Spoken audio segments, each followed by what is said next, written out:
বাংলাদেশ আদি বিভিন্ন দেশ পরিভ্রমণ করে তিনি ভগবানের বাণী প্রচার করছেন। আজ তিনি এখানে উপস্থিত হয়েছেন। আমরা এতদিন প্রভুর শ্রীমুখ থেকে অনলাইনের মাধ্যমে ফেসবুকে বা ইউটিউব চ্যানেলে প্রভুর প্রবচন শ্রবণ করেছি। আজ সরাসরি আমরা প্রভুকে আমাদের মাঝে প্রাপ্ত হয়েছি। এখন প্রভুর শ্রীমুখ থেকে আমরা হরিকথা শ্রবণ করব। তো অনুরোধ সকলের কাছে, হরিকথা যখন হবে দয়া করে সকলের নীরবতা বজায় রাখবেন এবং মোবাইল, সবার কাছে মোবাইলগুলো রয়েছে, মোবাইলগুলো একটু নীরব রাখলে ভালো। ভগবানের কথা আলোচনা হবে, সেখানে যদি বিঘ্ন সৃষ্টি হয় এতে আপনার পাপ বা অপরাধ হওয়ার সম্ভাবনা আছে। তাই একটু সাবধান থাকবেন যাতে হরিকথায় বিঘ্ন সৃষ্টি না হয়। যারা শুনছেন তাদের যেন কোনো বিঘ্ন সৃষ্টি না হয়। পূজ্যপাদ পদ্মনাথ প্রভু তিনি এখন বর্তমানে একজন সন্ন্যাস ক্যান্ডিডেট। আর কিছুদিন পরে আমরা প্রভুকে হয়তো সন্ন্যাসী রূপে দর্শন করার সৌভাগ্য লাভ করতে পারবো। তো প্রত্যেক দিন প্রভু কিছু না কিছু লিখেন, কিছু গ্রন্থ প্রভু লেখেন, কবিতা লেখেন। প্রভু একটা গ্রন্থ প্রকাশ করেছেন, ভক্তি কুসুমাঞ্জলি। আপনাদের কাছে আছে নাকি? কার কার কাছে আছে হাত তুলুন দেখি।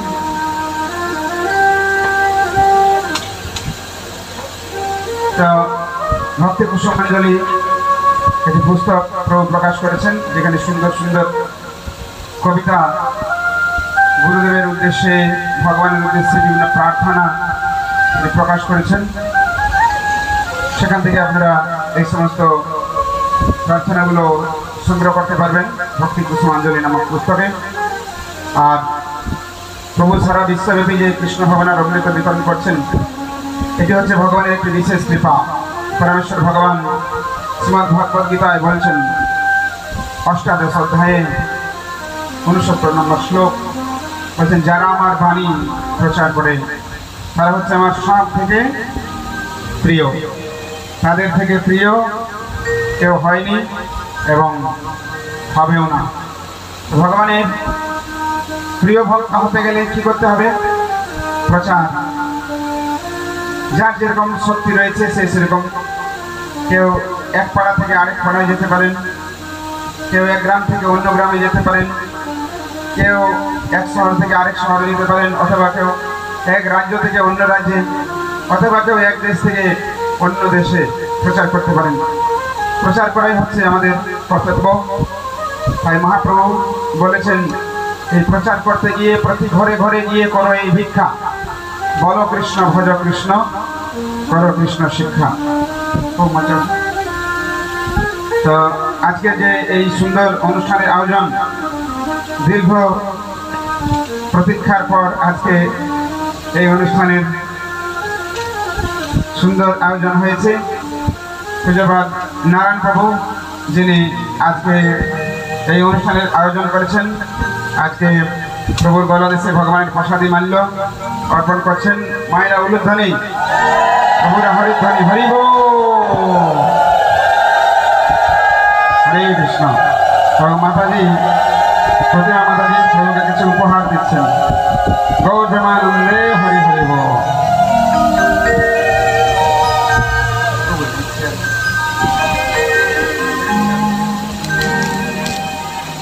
হরে কৃষ্ণ। আমাদের নন্দদুলাভ হরিদাস প্রভু রয়েছেন, যিনি আমাদের হলদিয়া এবং পূর্ব পশ্চিম মেদিনীপুরে প্রচার করছেন। প্রভুকে ভগবানের প্রসাদী মাল্য অর্পণ করা হচ্ছে। তাই গৌর আনন্দে হরি হরি বল। পূর্ব পশ্চিম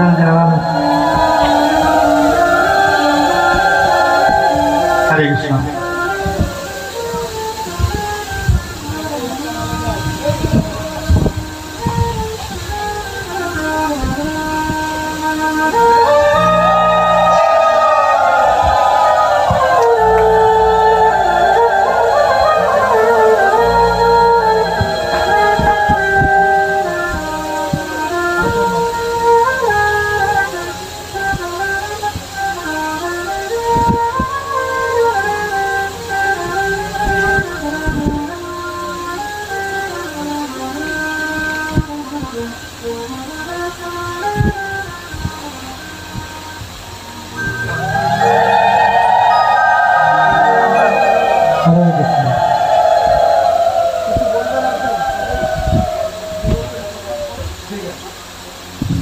কৃষ্ণ।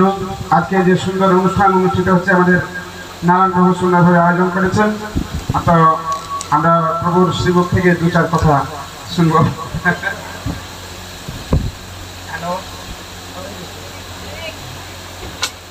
প্রভু মায়াপুর থেকে ওনারা আমাদেরকে ধর্ম সম্বন্ধে জ্ঞান দেওয়ার জন্য এসেছেন, আপনারা শ্রবণ করুন।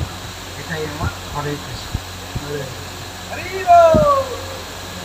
কৃষ্ণ। অনেক ধন্যবাদ। हरे कृष्णा कृष्ण कृष्ण हरे हरे, हरे राम राम राम हरे हरे। ओम अज्ञानतिमिरान्धस्य ज्ञानाञ्जनशलाकया चक्षुरुन्मिलितं येन तस्मै श्रीगुरवे नमः।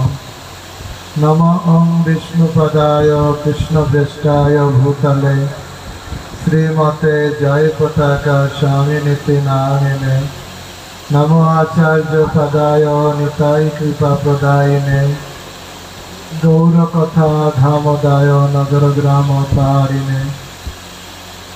नमो ओं विष्णुपदाय कृष्णप्रेष्ठाय भूतले श्रीमते भक्ति वेदांत स्वामिनिति नामिने। नमस्ते सरस्वती देवे गौरवाणी प्रचारिणे, निर्विशेष शून्यवादी पाश्चात्य देशतारिणे। वाञ्छाकल्पतरुभ्यश्च कृपा सिन्धुभ्येव च पतितानां पावनेभ्यो वैष्णवेभ्यो नमो नमः। जय श्री कृष्ण चैतन्य प्रभु नित्यानंद, श्री अद्वैत गदाधर शिवासादि गौर भक्त वृंद। हरे कृष्णा कृष्ण कृष्ण हरे हरे, हरे राम राम राम हरे हरे। हरे कृष्णा कृष्ण कृष्ण हरे हरे, हरे राम राम राम हरे हरे। हरे कृष्ण। ভক্তদের অনুরোধ করব, যারা ভলেন্টিয়ার আছে চেয়ারগুলো পিছনে একটু পেতে দিন। যারা নতুন আসছেন তাদের বসার জন্য জায়গা রেখে দেবেন, যাতে চেয়ারে ওনারা বসতে পারে। চেয়ারগুলো রাখা আছে, ওটাকে বিছিয়ে দিতে পারেন, তাহলে যারা পরে আসবে তারা চেয়ারে বসতে পারে। हरे कृष्णा कृष्ण कृष्ण हरे हरे, हरे राम राम राम हरे हरे। आज আমরা পূর্ব মেদিনীপুরের হলদিয়া শহরে আমরা উপস্থিত আছি। আর এখানে মধ্যাহ্নকালীন অনুষ্ঠান চলছে। সকাল থেকে মঙ্গল আরতি, গুরু পূজা, তারপরে ভজন কীর্তন হলো। এখন আমরা কিছু ভগবানের কথা আলোচনা করব। আলোচনার শুরুতে আমি আমার পরমারাধ্য গুরুদেব ছিল জয় পতাকা স্বামী গুরু মহারাজের চরণে দণ্ডবত প্রণাম নিবেদন করে গুরুদেবের কৃপা আশীর্বাদ করুণা প্রার্থনা করছি। এরপরে আমি আমার পরম গুরুদেব ছিল অভয় চরণারবিন্দ ভক্তি বেদান্ত স্বামী ছিল প্রভুপাদ, যিনি সারা পৃথিবী জুড়ে ভগবানের বাণী প্রচার করেছেন, তার চরণে দণ্ডবত প্রণাম নিবেদন করে তার কৃপা আশীর্বাদ এবং করুণা প্রার্থনা করছি। উপস্থিত ভক্তবৃন্দ, যারা হলদিয়াবাসী, নামহট্ট ভক্তবৃন্দ, স্থানীয় ভক্তবৃন্দ যারা এখানে উপস্থিত হয়েছেন, এবং যেসব ভক্ত অনলাইনে সোশ্যাল মিডিয়ার মাধ্যমে দূর দূরান্ত থেকে ভগবানের কথা শ্রবণ করছেন, সবার চরণে দণ্ডবত প্রণাম নিবেদন করে সবার কৃপা আশীর্বাদ করুণা প্রার্থনা করছি। তা আমরা মনুষ্য জীবন পেয়েছি কিছু উদ্দেশ্য সাধন করার জন্য। এমনও দুর্লভ মানব দেহ, আমরা দুর্লভ মনুষ্য জীবন পেয়েছি। আর মনুষ্য জীবনের উদ্দেশ্য কি, এই সম্পর্কে মনের ভিতর প্রশ্ন আসতে পারে। কোনো ছোট ছোট ছেলে মেয়েদের জিজ্ঞাসা করলে what is your aim in life, তোমার জীবনের উদ্দেশ্য কি, তখন ছেলেরা বা মেয়েরা বলে আমি বড় হয়ে ডাক্তার হব, ইঞ্জিনিয়ার হব, প্রফেসর হব। আলাদা আলাদা ছেলেরা বা মেয়েরা আলাদা আলাদা কথা বলে, যে যার মন অনুসারে একটা লক্ষ্য বস্তু সে মনে করে যে আমি বড় হয়ে এই হব। কিন্তু আমাদের কি হওয়া উচিত সেই সম্পর্কে শাস্ত্রে আমাদের দিক নির্দেশনা দিচ্ছে। সাধারণত শাস্ত্রে বর্ণনা করা আছে বিমূঢ় নানু পশ্যন্তি পশ্যন্তি জ্ঞানচক্ষুষা, এ জগতের বিমূঢ় লোক দেখতে পারে না, জ্ঞানীরা জ্ঞান চক্ষে দেখেন। জ্ঞান চক্ষু মানে শাস্ত্র চক্ষু। আমরা মায়াবদ্ধ জীব, আমরা জীবনের উদ্দেশ্য ভুলে গেছি। তাই ভগবান কৃপা করে বৈদিক শাস্ত্র গীতা ভাগবত দিয়েছেন। মায়ামুগ্ধ জীবের নাই শত কৃষ্ণ স্মৃতি জ্ঞান, জীবের কৃপায় কৃষ্ণ কহিল বেদ পুরাণ। আমরা মায়াবদ্ধ হয়ে আছি, কৃষ্ণকে ভুলে গেছি, জীবনের উদ্দেশ্য ভুলে গেছি। তাই আমাদের জ্ঞাত করানোর জন্য তিনি গীতা ভাগবত বৈদিক শাস্ত্র দিয়েছেন। মনুষ্য জীবন আমরা যদি গীতা ভাগবত বৈদিক শাস্ত্র পড়ব, তাহলে আমাদের মনুষ্য জীবনের উদ্দেশ্য আমরা সেখানে খুঁজে পাব। সহজ কথায় আমরা একটা উপদেশ পাই, কৃষ্ণ ভজিবার তরে সংসারে আইনু, নিচে মায়ায় বদ্ধ হয়ে বৃক্ষ সম হইনু, ফল রূপে পুত্রকন্যা ডাল ভাঙি পড়ে, কাল রূপে সংসারেতে পক্ষী বাসা করে। তা মনুষ্য জীবনের উদ্দেশ্য সম্পর্কে আচার্যরা বলছেন কৃষ্ণ ভজিবার তরে সংসারে আই। আমরা এসেছিলাম কৃষ্ণ ভজন করার জন্য। দুর্ভাগ্যবশত এসে আমি কালকে বলছিলাম আমরা কৃষ্ণকে ভুলে মায়ার ভজন করছি। কেউ বা স্ত্রীর ভজন, কেউ বা স্বামীর ভজন, কেউ বা ছেলের ভজন, কেউ বা মেয়ের ভজন, কেউ বা বাবা মার ভজন, কেউ বা দেশের ভজন। আবার কারো যদি এনারা কেউ না থাকে বা সেই রকম মনোভাব না থাকে, তখন একটা কুকুর পোষে, তার ভজন করে। সকালে উঠে কুকুরকে পায়খানা করাতে নিয়ে যায়। কিন্তু যারা বুদ্ধিমান তারা জানে সকালে সকালে উঠবো কার জন্য? কৃষ্ণের জন্য। ভোরে উঠে ভগবানের নাম করব, স্নান টান করে ভগবানের সেবা করব। তাই ভাগবতে বলছে এই জগতে বুদ্ধিমানকে যজন্তি সুমেধসা। ভাগবতে একটা শ্লোক আছে, কৃষ্ণ বর্ণং তিসা কৃষ্ণং সাঙ্গ পাঙ্গস্ত্র পার্শ্বদম যজ্ঞই সংকীর্তন প্রায় যজন্তি সুমেধসা। কৃষ্ণ কিন্তু যিনি কলিযুগে অকৃষ্ণ বর্ণ ধারণ করে আছেন কে? গৌরাঙ্গ মহাপ্রভু। পার্শ্বদ পরিবৃত হয়ে থাকবেন, হরিনাম সংকীর্তনের দ্বারা ভক্তরা তার আরাধনা করবেন। এই ভগবানের আরাধনা কে করে? যজন্তি সুমেধসা। মাথায় যাদের মেধা আছে, বুদ্ধি আছে, তারা ভজন করে। গীতাতে আবার কৃষ্ণ বলছেন কারা আমার ভজনা করে না, নমান দুষ্কৃতি, যারা দুষ্কৃতিকারী আমার ভজনা করবে। নমান দুষ্কৃতি, ন মূঢ়া প্রপদ্যন্তে নরাধমা আসুরিক ভাবমাশ্রিত। যারা এইরকম ব্যক্তিরা মায়া অপহিত জ্ঞান আসুরিক ভাবমাশ্রিত, মায়া যাদের জ্ঞানটাকে চুরি করে নিয়ে গেছে, মায়ার বসে হাবুডুবু খাচ্ছে, তারা আমার ভজনা করবে না। দুষ্কৃতিকারীরা করবে না, মূঢ় ব্যক্তিরা করবে না, মায়া যাদের বুদ্ধি নষ্ট করে দিয়েছে তারা ভজন করবে না।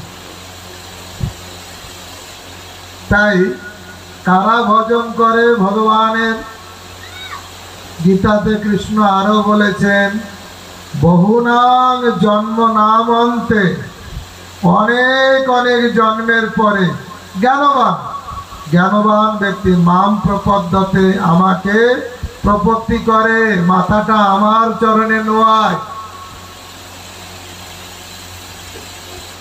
বহুনাম জন্ম নামান্তে জ্ঞানবান মাম প্রপদ্যতে বাসুদেব সর্বমিতি। বাসুদেবকে জীবনের সর্বস্ব বলে মনে করে। স্বমহাত্মা সেই হচ্ছে আসলে মহাত্মা।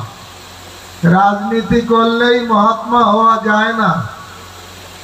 ভগবান কৃষ্ণ গীতায় বলছেন, অনেক জন্মের ভাগ্যের ফলে যে আমার চরণে শরণাগত হয়, সর্বস্ব আমার চরণে নিবেদন করে, স্বমহাত্মা সে আসলে মহাত্মা। আর এই রকম মহাত্মা সুলভ নয়, সুদুর্লভ, অনেক অনেক দুর্লভ। এই জন্য লোকেরা বলে বেশিরভাগ মানুষই তো হরি ভজন করে না, তাহলে যেদিকে ভোট ওইটাই ঠিক না।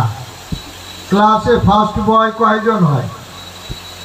একজন হয়, বেশি হলে ডুয়েল হয়, বেশি তো হয় না। তাই গীতাতে কৃষ্ণ বলেছেন স্বমহাত্মা, এইরকম মহাত্মা যারা জীবনে সর্বস্ব গোবিন্দের চরণে অর্পণ করেন, সেই হচ্ছে মহাত্মা। আর সুদুর্লভ, অনেক অনেক দুর্লভ এইরকম মহাত্মার সঙ্গ লাভ করে। গীতাতে আরো রিয়ার বলতে যে বলছেন, মনুষ্যানাং সহস্রেষু, হাজার হাজার মানুষের ভিতরে কর্চিৎ যততি সিদ্ধয়ে, দুই একজন হয়তো সিদ্ধি লাভের জন্য চেষ্টা করবে। যততামপি সিদ্ধানা, যারা এরকম সিদ্ধি লাভের চেষ্টা করছে, এইরকম ব্যক্তিদের হাজার হাজার লাখ লাখ ব্যক্তিদের ভিতরে কর্চিৎ মান ব্যক্তি তত্ত্ব, দুই একজন হয়তো আমাকে জানতে পারবে। দেখুন, ফার্স্ট বয় দুই একজন, বেশি না। তাই ভগবানের শুদ্ধ ভক্ত হওয়া এটাই জীবনের সার্থকতা, এটাই ভগবানকে উপলব্ধি করা, ভগবানকে জানা, ভগবানের সঙ্গে আমাদের যে সম্বন্ধ, যা অনাদিকাল থেকে হারিয়ে গেছে, সেই সম্বন্ধের পুনঃপ্রতিষ্ঠা করাই মনুষ্য জীবনের উদ্দেশ্য। এমন কি লাগি আইলি ভবে, এমন জনমে হরি না ভজিলি, সে তুই মানুষ কবে। কি জন্য এসেছ? এমন সুন্দর জীবনে যদি হরি ভজন না করলে কি করে তোমাকে মানুষ বলা যায়? বলবো আমার চোখ আছে, কান আছে, মাথা আছে, পুরো মানুষের আকার। আচার্যরা বলছেন, মানুষ আকার হইলে কি হয়, করহ ভূতের কাম, নহিলে বদনে কেন না বলো শ্রীকৃষ্ণ গোবিন্দ নাম, ভজিব বলিয়া কহিয়া আইলি। কি বলে এসেছিলাম? মাতৃ উদরে তখন ত্রাহি ত্রাহি করছিলাম, ভগবান একবার দর্শন দেন। তখন আমি মনে মনে বলেছিলাম, হে প্রভু, জন্ম হলেই তোমার ভজন করব। জননী জঠরে ছিলাম যখন বিষম বন্ধন পাশে, একবার প্রভু দেখা দিয়া মরে বঞ্চিলে দিন দাসে। তখন ভাবিল একবার যখন দর্শন দিয়ে মাতৃ উদরে আমি কান্নাকাটি করছিলাম, অনেক কষ্ট পাচ্ছিলাম, একবার দর্শন দিয়ে তুমি যখন অদৃশ্য হয়ে যাও প্রভু, তখন আমি বলেছিলাম, হে প্রভু, জন্ম হলে তোমার এমন ভজন করব যাতে আর দুবার মাতৃ উদরে না আসতে হয়। তখনও ভাবিনু জন্ম পাইয়া করিব ভজন তব। তখন কিন্তু দুর্ভাগ্য, আবার ভুলে গেলাম। কারণ কে আমাকে মনে করে দেবে আমি অমৃতস্ব পুত্র? কেউ যদি মনে করে দেয় তুমি হচ্ছে বাদরের পুত্র, আমাদের অনেক ভালো লাগে। স্কুল কলেজে গিয়ে আমরা অনেক শিখি। কোথা থেকে এসেছি? বাদর থেকে। বলুন তো আপনাদের কেমন লাগে? পূর্বপুরুষের নাম যদি কেউ বলে বাদর, কার ভালো লাগে? ভালো লাগে? আপনাদের ভালো লাগে না, সেই জন্য বিয়ের সময় শ্রাদ্ধ অনুষ্ঠানে জিজ্ঞাসা করা হয় আপনারা কোন গোত্রে? কারা কারা বলেন আমরা বাদর গোত্রে? হাত তুলুন দেখি। কেউ বলেন? কি বলেন? কাশ্যপ গোত্র, ব্রহ্মার পুত্র কশ্যপ মুনি থেকে আমি এসেছি। বলতে ভালো লাগে কিনা? এত বড় একজন মহান ব্যক্তি, তার বংশধর। কেউ যদি বলে তোর দাদু না বড় চোর ছিল, খারাপ লাগে না? ওর দাদু না এই হলদিয়ার একজন বিরাট ব্যক্তি ছিল, খারাপ ভালো লাগে না? খারাপ লাগে। তাহলে কাশ্যপ গোত্র, ভরদ্বাজ গোত্র, শাণ্ডিল্য গোত্র কেমন লাগে? আমার পূর্বপুরুষ তারা। আরে পাশ্চাত্যের কুসংস্কার তারা নাও জানতে পারে, বিলাতি শিক্ষা সেটা নাও জানতে পারে, কিন্তু আমরা তো বৈদিক শিক্ষার অনুসারী। আমরা তো গীতা ভাগবতকে বিশ্বাস করি। আমাদের রক্তে মুনি ঋষিদের রক্ত আছে, আছে না? কশ্যপ মুনি, ভরদ্বাজ মুনি, শাণ্ডিল্য মুনি কারা? আর তারাই আমরা, আমার পূর্ব বংশধর, তাদের কাছ থেকে আমরা এসেছি। কোনো জ্ঞান যদি বলে তুমি বাদর থেকে এসেছো, খারাপ না? আপনারা শুনলে অবাক লাগবেন। একবার হনুমান আসলে 4টে দল গিয়েছিল সীতাকে খোঁজার জন্য।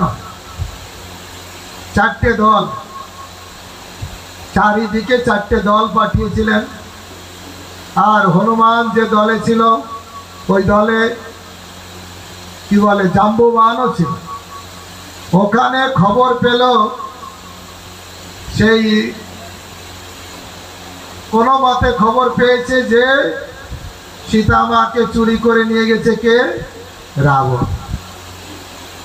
জটায়ুর কাছ থেকে বা বিভিন্ন ভাবে খবর পেয়েছে যে কে নিয়ে গেছে? রাবণ নিয়ে গেছে। কোথায় নিয়ে গেছে? লঙ্কা। এখন লঙ্কা অত বড় সমুদ্র পার হয়ে লঙ্কায় যেতে হবে। জাম্বুবান বলছে আমি পারতাম আগে, কিন্তু এখন তো বৃদ্ধ হয়ে গেছি, পারবো কিনা? যদি হাফ রাস্তায় যে জলে পড়ে যাই। আমাদের দলে একজন আছে, সে হচ্ছে হনুমান। হনুমান তুমি কে জানো? তুমি পবন পুত্র। তুমি একবার সূর্যদেবকে বগল ডাবা করেছিলে, তোমার অনেক শক্তি আছে। এরকম যখন তার পূর্ব তুমি পবন পুত্র এইসব যখন বলেছে, তখন ভিতরে শক্তিটা জেগে উঠেছে। আমি পবন পুত্র, তাহলে আমার ভিতরে শক্তি আছে। হ্যাঁ, জাম্বুবান বলছে তুমিই পারবে। এরকম যদি বললো তাহলে কি হলো? শক্তি এসে গেল। পূর্বপুরুষের কথা শুনে তার শক্তি আসলো, মনোবল দৃঢ় হলো, আর এক লাফে লঙ্কায় চলে গেল। তা আমাদের মনোবল যেখানে বাড়ায় সেটা ভালো, না যেখানে আমাদের বাদর করে দেয় সেটা ভালো? চিন্তা করুন, বিচার করুন। গীতা ভাগবত আমাদের বলে অমৃতস্ব পুত্র। আমরা কার পুত্র? অমৃতস্ব পুত্র। বেদ পুরাণ উপনিষদ আমাদের আহ্বান করে অসতমা শতগময়, তমসমা জ্যোতির্গময়, মৃত্যুর মা অমৃতের গময়। তুমি অমৃতস্ব পুত্র, কেন মৃত্যুর পথের যাত্রী হবে? অমৃতের পথে চলো, কে বলে দেবে? স্কুল কলেজ ইউনিভার্সিটিতে বলবে কেউ? তাই ভক্তগণ, যদি নিজের জীবনে শক্তি লাভ করতে চাই, যদি জীবনের লক্ষ্যবস্তু সঠিকভাবে মূল্যায়ন করতে চাই, তাহলে অবশ্যই সাধুগুরু বৈষ্ণবের কাছে যেতে হবে। হাজার জন্ম আপনি এদিক ওদিক ঘোরাঘুরি করে কখনো জীবনের মূল্য নিরূপণ করতে পারবেন না। তদ বিজ্ঞানার্থাম সগুরু নেভাবি গচ্ছেদ। সঠিক জ্ঞান তদ বিজ্ঞান। এই আধ্যাত্মিকতাই প্রকৃত বিজ্ঞান। মানুষ বলে এই জগতের বিজ্ঞানের যে কথা বলে, আজ একটা থিওরি দিচ্ছে, কাল ওই থিওরিটা পাল্টি খাচ্ছে, আছে না? যারা বিজ্ঞান পড়েছেন যারা, বলো, বিজ্ঞানীরা আজকে একটা থিওরি দিচ্ছে, কালকে ওই থিওরি বলছে না এটা তো ভুল, এটা ভুল বলে প্রমাণ করে আরেকজন বিজ্ঞানী নোবেল পুরস্কার পাচ্ছে। বলুন, একটা থিওরি, গীতার থিওরি, ভাগবতের থিওরি কেউ কোনো দিন ভুল বলে প্রমাণ করতে পেরেছে? এটা হচ্ছে বৈদিক শাস্ত্র। ধর্ম মানে আলাদা কিছু নয়, ধর্ম মানে ভগবানের দেওয়া আইন।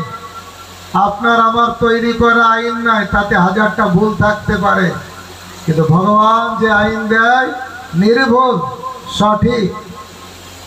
কারণ ভগবান হচ্ছে অসমর্থ, যার সমান কেউ নেই, যার ঊর্ধ্বেও কেউ নেই। এই জগতে বড় বড় মনীষীরাও বলেছেন, আমি জ্ঞান জগতে সাগরের বুকে কয়েকটা নুড়ি কুড়িয়েছি মাত্র। তাকে জ্ঞানী বলা হচ্ছে, বলছে না না না, আমি জ্ঞান সাগরের তীরে কয়েকটা নুড়ি কুড়িয়েছি মাত্র। জ্ঞান, কিন্তু যার ভিতরে সমস্ত জ্ঞান আছে, কার ভিতরে? ভগবানের ভিতরে। ঐশ্বর্যস্য সমগ্রস্য যশস্য শ্রী জ্ঞান বৈরাগ্যস্যৈব সম্মান ভগ ইতিঙ্গনা। সেই হচ্ছে ভগবান, যার ভিতরে সমস্ত জ্ঞান, বীর্য, ঐশ্বর্য, শ্রী, সব কিছু, বৈরাগ্য যার ভিতরে পূর্ণ মাত্রায় আছে, 1-2% না। এই জগতে কারো ভিতরে একটু জ্ঞান থাকলে দেখবেন লোক তার পিছনে দৌড়ায়। কাউকে সুন্দরী দেখতে হলে লোকেরা তার পিছনে দৌড়ায়। কারো বৈরাগ্য যদি হয় তার পিছনে লোক দৌড়ায়। কিন্তু কৃষ্ণের পিছনে 6টা ঐশ্বর্য পূর্ণ মাত্রায় আছে। তাই ভজন যদি করতে হয়, তার ভজন করা উচিত যিনি ষড় ঐশ্বর্যে পরিপূর্ণ। তিনি হচ্ছেন একজনই, একলা ঈশ্বর কৃষ্ণ, আর সব ভিত্ত। যারে জয়িছে না চায় সে তৈছে করে নিত্য। একজনই ভগবান, এক ব্রহ্ম দ্বিতীয় নাস্তি। হাজার জন ভগবান নয়। আর সেই ভগবানের ভজন করাই মনুষ্য জীবনের উদ্দেশ্য। কোথায় জানব? শাস্ত্রের মাধ্যমে। সাধু শাস্ত্র গুরু বাক্য চিত্তেতে করিয়া ঐক্য, আর না করিও মনে আশা। 3 জন, সাধু, শাস্ত্র আর গুরু। সাধু এবং গুরু দুপাশে আছে, মাঝখানে কি আছে? শাস্ত্র। সাধু এবং গুরু তাকে বলা হবে যে শাস্ত্রের প্যারালালে চলবে, শাস্ত্রের অনুসারে চলবে। কেউ সাধু হলো লাল কাপড় পরলো আর শাস্ত্রের কথা বললো না। আমার মনে হয় তোমরা যা ইচ্ছা তাই খাও, যা ইচ্ছা তাই করো, ভগবানকে পেয়ে যাবে। আরে ধর্মটাকে কি মন গড়া? সাধু হতে গেলে ভগবানের আইন ফলো করতে হবে। কেউ যদি ভালো নাগরিক হয়